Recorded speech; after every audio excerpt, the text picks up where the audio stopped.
नमस्कार। किसान आंदोलन से जुड़ा एक सवाल छूट रहा था, उसका जवाब छूट रहा था। तो कई बार होता क्या है कि सवाल का जवाब जो होता है वो भी सवाल ही होता है। और भक्त इधर भी हैं, भक्त उधर भी हैं, अंधभक्त पक्ष में भी हैं, विपक्ष में भी हैं। लेकिन इनके अलावा देश में निष्पक्ष लोग भी हैं, निष्पक्ष नागरिक भी हैं। तो सवाल जो है किसान आंदोलन से जुड़ा है कि किसान आंदोलन में फंड, पैसा कहाँ से आता है।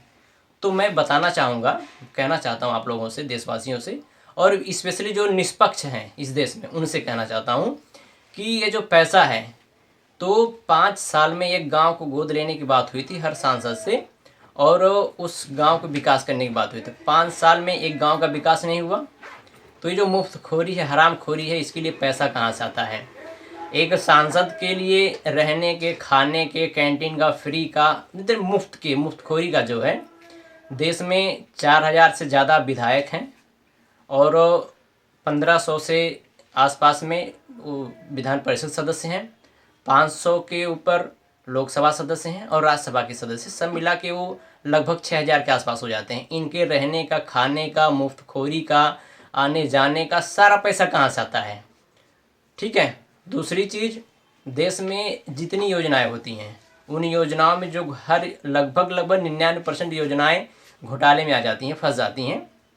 तो ये पैसा कहाँ से आता है। अच्छा, बैंक जो है 1500 करोड़, 2000 करोड़, 20,000 करोड़ लोन देती है, और उस लोन देने के बाद वो लोन चुकाते नहीं है व्यवसायी, बिजनेसमैन, वो पैसा एनपीए हो जाता है। तो ये पैसा कहाँ से आता है। तो मैं ये कहना चाहता हूँ, ये जो पैसा है, जो किसान, मजदूर, जवान इस देश का है, जो इस देश की संसद को चला सकता है, विधानसभा को चला सकता है, इतने मुफ्तखोरों को खिला जिला सकता है, तो वो पैसा कहाँ से आता है।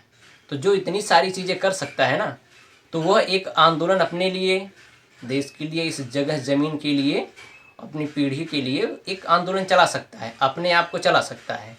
तो ये जो जवाब है, जवाब आपका यही होगा, आपको सवाल में ही जवाब ढूंढने पड़ेंगे। यही जवाब है कि ये पैसा कहाँ से आता है। जहाँ से सारे पैसे आते हैं, जो इतनी सारी व्यवस्था को चला सकता है ना, वो अपना आंदोलन चला सकता है।